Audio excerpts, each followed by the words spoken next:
योग्य वेळी कर्जमाफी करू असं अजित पवारांनी अनेकदा सांगितलं. शेतकऱ्यांच्या कर्जमाफीवर खासदार अशोक चव्हाण यांची प्रतिक्रिया. राज्याच्या तिजोरीमध्ये पैशांची उपलब्धता पाहूनच निर्णय होईल, अशोक चव्हाणांचं वक्तव्य. धुळे महापालिका निवडणुकीसाठी 19 प्रभागांची अंतिम रचना जाहीर. 19 प्रभागामधून एकूण 74 नगरसेवक निवडले जाणार. स्थानिक राजकारणामध्ये मोठी उलथापालथ होण्याची दाट शक्यता. खासदार प्रणिती शिंदेंकडून पालकमंत्री जयकुमार गोरेंची भेट. मविया नेत्यांचा निधी मिळत नसल्याची प्रणिती शिंदेंची तक्रार. आम्ही सर्वांना मदत करतो, तुमचा काहीतरी गैरसमज, जयकुमार गोरेंची प्रतिक्रिया. जळगावच्या बोदवडमध्ये शेतकऱ्यांच्या मदतीसाठी शिंदेंच्या शिवसेनेची जिल्हाधिकारी कार्यालयामध्ये घोषणाबाजी. अतिवृष्टीमुळे मक्यासह कपाशी पिकांचं नुकसान. गोंदिया जिल्ह्यामध्ये काही ठिकाणी परतीच्या पावसाची पुन्हा हजेरी. भात पिकाला फटका बसण्याची शक्यता, शेतकरी चिंतेत.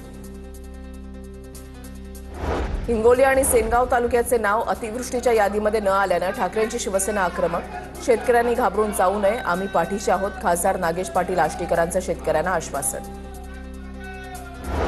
सोलापूरच्या माडामधील वडशिंगे गावामध्ये 3 दिवस 2 वासरे पत्र्याच्या शेडवर अडकली होती. वासरांचा व्हिडिओ व्हायरल. शेतकऱ्यांनी वासराला खाली उतरवलं.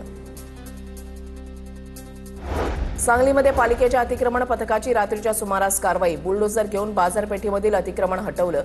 कारवाईमुळे व्यापाऱ्यांकडून संताप व्यक्त.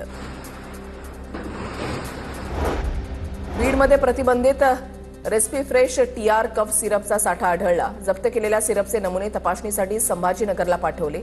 विक्री करणाऱ्या औषध विक्रेत्यांवर कारवाईची शक्यता.